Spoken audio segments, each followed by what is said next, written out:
विगत कई वर्षों से जब जब भारत में संसद का सत्र चलता है तब तब विदेश में कोई ना कोई रिपोर्ट छपती है। यह संदेह बहुत गहरा हो जाता है कि सीमा पार से विपक्ष के कुछ ऐसे तार जुड़े हुए हैं कि भारत के हर संसद सत्र के दौरान एक अव्यवस्था का वातावरण उत्पन्न किया जाए। ये वही लोग हैं जिन्होंने 1 साल पहले कहा था LIC डूब गया, इन्होंने कहा था SBI डूब गया, इन्होंने कहा था HAL हिंदुस्तान एरोनॉटिक्स डूब गया। हमेशा कांग्रेस विदेशी कंपनियों के साथ क्यों खड़ी रहती है? आज से नहीं, 30-40 साल पहले से। विदेश के संस्थानों से यह कौन सा याराना है कि भारत के आर्थिक संस्थान के हर विषय के ऊपर आपका निशाना है? पता था कि संसद सत्र के दौरान ही वो रिपोर्ट आनी थी, और यह मैं इसलिए देश के प्रबुद्ध लोगों से कहना चाहता हूं। विगत कई वर्षों से जब जब भारत में संसद का सत्र चलता है तब तब विदेश में कोई ना कोई रिपोर्ट छपती है। याद करिए, BBC की डॉक्यूमेंट्री संसद सत्र शुरू होने से ठीक पहले आई थी। जनवरी में हिंडनबर्ग की रिपोर्ट बजट सत्र शुरू होने से ठीक पहले आई थी। कभी रिलीजियस फ्रीडम की रिपोर्ट आती है, कभी किसानों को लेकर कमेंट आता है विदेश से, तो कभी ग्रेटा थनबर्ग का स्टेटमेंट। ये सारे सीक्वेंस जाके देख लीजिएगा, संसद सत्र के दौरान ही आते हैं। और आज बरबस विपक्ष ने जब संसद सत्र का विषय उठाया तो ये और साफ हो गया कि इसका मतलब यह संदेह बहुत गहरा हो जाता है कि सीमा पार से विपक्ष के कुछ ऐसे तार जुड़े हुए हैं कि भारत के हर संसद सत्र के दौरान एक अव्यवस्था का वातावरण उत्पन्न किया जाए। और यह बात हम गंभीरता से कह रहे हैं कि विपक्षी दल भारत में अस्थिरता और अराजकता उत्पन्न करना चाहते हैं, क्योंकि अभी हाल ही में संपन्न चुनाव भारत के इतिहास के इकलौते चुनाव थे जब 7 समंदर पार से बैठे हुए किसी धन कुबेर ने कहा, जॉर्ज सोरोस ने, कि मैंने $1 बिलियन रखे हुए हैं भारत में मोदी जी की सरकार को हटाने के लिए।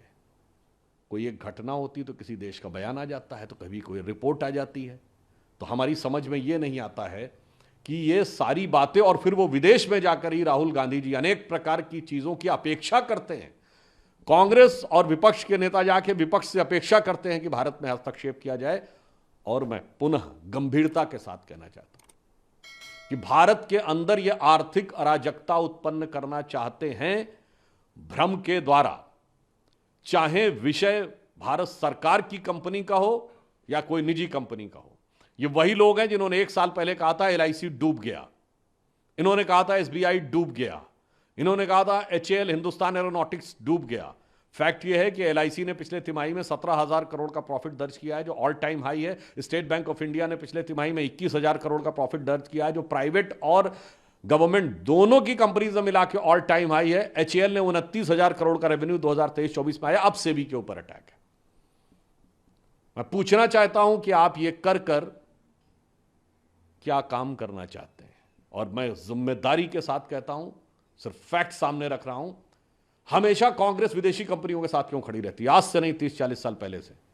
यह बताइए, 1984 में यूनियन कार्बाइड के एंडरसन को इन्होंने हवाई जहाज में बैठ के भगाया था। यूनियन कार्बाइड के साथ कौन खड़ा था? कांग्रेस। बोफोर्स के साथ कौन खड़ा था 1987-88 में? कांग्रेस। अगस्ता वेस्टलैंड के साथ कौन खड़ा था?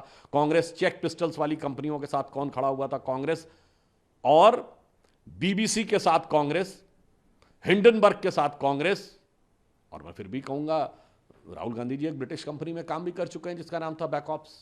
तो आज हम विपक्ष से पूछना चाहते हैं कि विदेश की संस्थाओं और विदेश में छपने वाली चीजों में, और आपको ध्यान हो केजरीवाल जी ये भी बोल चुके हैं कितना मुश्किल होता है न्यूयॉर्क टाइम्स में छपवाना, ये वर्ड है उनका ऑन रिकॉर्ड।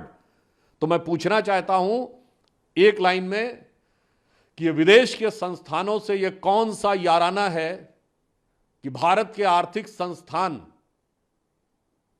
के हर विषय के ऊपर आपका निशाना है? सर, ऑपोजिशन JPC है इस मुद्दे पे, क्या कहेंगे? देखिए, अपोजिशन पहले भी इस विषय पे बात करती रही। JPC का अधिकार, जब एक बिंदु में और भी कहना चाहूंगा, जो संसद सत्र के दौरान की उन्होंने बात कही, तो बिजनेस एडवाइजरी कमेटी में तय हुआ कि संसद सत्र का सत्रावसान होगा। मैं स्वयं भी बिजनेस एडवाइजरी कमेटी का मेंबर हूं। तो बताइए, कांग्रेस के लोग तो उसमें थे। तो अब सत्र का अवसान सबसे विचार करके हुआ, उसके बाद इससे कनेक्शन, एक बात बहुत साफ हो जाती है कि उनको इस बात की तैयारी थी या आशा थी कि सत्र के दौरान यह रिपोर्ट आनी चाहिए।